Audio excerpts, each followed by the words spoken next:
So I said the key to building wealth is not how much you can work. You can't work your way to wealth. You gotta invest your way to. And all wealthy people, black, white, Asian, Chinese, they own a whole bunch of shit. The people who aren't wealthy is because they don't own nothing. You only have your money sitting in cash. If your money is just sitting in cash, realistically, you're becoming poorer every day. Some people actually fear success. Success comes with a lot, right? But until you can overcome that average reality that you live in, no matter what you're on, once you become comfortable there, it becomes average. Anyone can live in average. Everyone can live in mediocrity, right? Then there's those outliers who consistently push themselves to go to the next level. Knowledge is what gives us leverage in life. It's not about how strong you are. It's about what you can learn. And then how can you actively apply that? The more money they print, the more money that money loses value. It's the reason why the bank wants you to have your money there, so they can take it and use it and invest it so much and be like, hey, it's just sitting, I'm gonna give you 50 cents on whatever you had in there. Right. And so the idea of ownership was, yo, we can just start owning everything that no matter if it's just a stock. Like, that's powerful, because if you can start owning the businesses that you now consume every day, you turn a one-time transaction to a lifetime of profit. And that was major for me, because if I go to the store and buy a pair of Nikes, that's a one-time transaction. In order for me to get something from them again, I gotta come back and buy another pair of Nikes. But if I own the Nike stock, long as I own it, it's a profitable vehicle for me. So that one-time transaction can become a lifetime of profit if I own that business.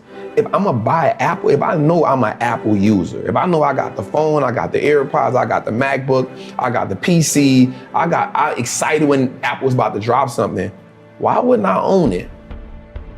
So he said, wealthy people stop trading time for money, they start making their money work for them, and they give value to, as much value to people as they can.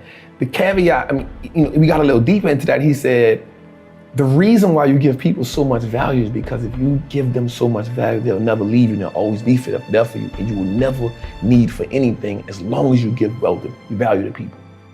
Wealthy people, first they get into stocks, then they start a business, and then they get real estate.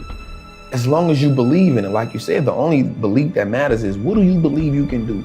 I personally believe that there is nothing I cannot do. And for me, it's all about impact, purpose, fulfillment. Like, the money is a byproduct of everything else. That isn't my focus. My focus is I have a knowledge and information that I know that can change lives. Not just one life, not just like lives. And so the way that you change lives is by consistently learning, finding new ways to put that information out there, being able to open up, being able to be vulnerable, because people need to connect. So like, just coming up in the streets, you only see the game from the lowest level. And you look at everybody else in part admiration and part like jealousy, because you see it and you're like, damn, I'll never get there. Right? And so the only way that I think I can get that is through sports or hustling.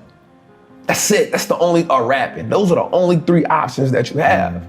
And so you make a decision on which way you want to go. Right? And so you look at it from like, damn. And so me, I'm at the time like, man, I can't rap. Damn sure I can't play sports. So hustling is what I got. You limit yourself, and nobody comes along and teaches you anything different. The reason why people think wealthy people or people with money are sinister is because that's what you kind of taught in the hood. Like, you kind of taught like the people who really have money, like they did some wicked shit to get it. They did some backstabbing, cutthroat shit to get it, and you'll never get that, right? And so that same mentality now happens on a lower level, right? The hustling, the dope dealing. So now you think like, yo, I gotta just do sinister shit to get money. And then the people who are successful in the drug game, they're looking at the people at the top like, damn, I wanna be that. But the people at the bottom will never get a taste of that. And so now we just kind of living off ambition. And so now the people who are in the middle who working, they're like, oh, them people with money, they all crooks. Because being at the bottom teaches you to envy people at the top. It just happens. It's something that brews down there, right? It's kind of like you cook. I don't know if you had gumbo before, right? But it's kind of when you cook food, right, the base goes to the bottom. And so most people live in that bottom. never knowing how they'll get up there. No one now believes that it's possible. Once you keep passing that down, you start accepting the lower level. And then there's a few of us, or a few people who said, nah, I'm an outlier, yo, like, I'm about to go for it. And then whatever happens, I'm with that shit. You feel me? So for me, again, one of the greatest things that happened to me was my mother telling me, like, the world is raw and you gotta get this shit how you live. But I also saw my grandmother be a legal entrepreneur. So I saw it from both worlds. The greatest thing that ever happened to me was going to prison, because I was able to sit down and mature in that environment. Whereas had I been in the world, I'm not saying I wouldn't still be this, but the path would have been completely different. So while I'm in prison, I pick up a habit of reading. That was the game changer for me. On the streets, I never had the opportunity to just sit down and read because I'm always trying to survive. In prison, there was no longer a survivor mode there. So I went through a phase where I was reading like the hood books, and then I was like, man, I lived this shit already. No matter how many times you tell a hood story, it's still the same. Right. I've lived this shit for real. I don't keep need to read this.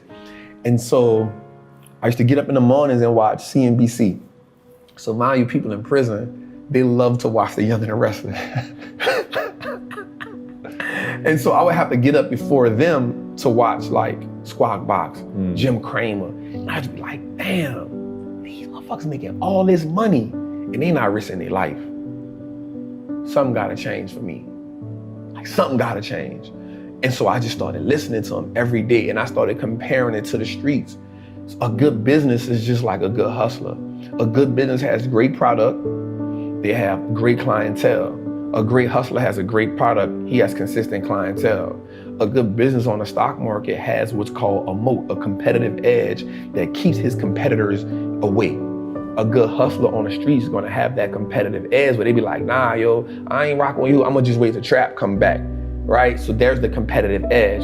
A good business has a good branding moat, meaning my name is good, right? So a good hustler on the street, yo, Trap got that blue magic. I'm good on you. Like if I can't get Trap, I'm gonna just go Trap. But Trap got that blue magic, that's what I'm rocking with. Branding mode, right? That's it. A great business on the stock market has more assets, more liquidity than debt. A good hustler on the street is, if you don't learn how to fund your business, if you're operating where all you have is re-up money, you're not gonna last long. So those components reminded me the same. On the stock market, or in the world, if a company's paying tariffs, that's equivalent to a dude on the street going pay draft to go hustle in somebody's hood. Like, you can't hustle over here unless you pay me draft. It's the same as a tariff. It's the same thing. Yeah. So once I broke the game down to a way that I can understand it, it wasn't about me just being brilliant. It was like, yo, how do I make the game winnable for me? So for me, it's always about how do I attain as much, it's always a challenge for me. How can I attain as much knowledge as I can? Because I love learning. Like, I love learning, but then how do I take that and be able to now reciprocate it or give it to somebody who may not understand calculus or trigonometry, but if I can give it to them in this way, they can say, oh yeah, I got it. And there's more people that struggled in the world that has become successful. So struggle has to become a language that I struggle. So that's the language I'm great at. So if I can break down things into a struggle language, now I make it the game winnable for everybody.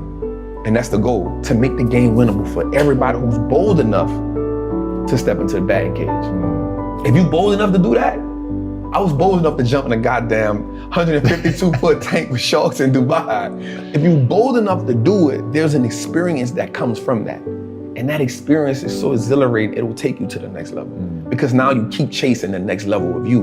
And that is when you start understanding life at a whole nother concept, when you start understanding that, yo, for the longest, I was just low-level living. I was low-level thinking. Now that I've been exposed to something, and I say this often, whatever you haven't been exposed to isn't your fault. Once you get exposed to it, you now are accountable for it. And so once I've become exposed to so much knowledge and information, once I expose you to it, you're accountable, because now you can no longer say, I didn't know. So the important thing for me to tell them is, start where you are. You build a house brick by brick. I mean, of course, you can get a house put together all at once. We live in that world now. I get the idea. Right? But you build a mansion, you build an empire, you build it brick by brick. Like you start with $25. And we have to understand, R.I.P. to Nip, man. The great, he says something that's phenomenal. He said, we on a marathon. We didn't get into our situation overnight. Right? If we look back at our situation, you see you inherited that, whatever it is, that poverty. You inherited that mindset, that idea of scarcity, that idea that you don't have enough money. You inherited that. Building wealth becomes a revolutionary act. Because now you start saying, I'm gonna go against what I was taught. Right? And so I said, by starting with $25, if you can do $25 a month, that's cool. If you can do $25 a week, that's cool. But what happens is, once you start understanding the power of how your money works, you'll start saying, yo, I don't need to do that because that's taken away from this.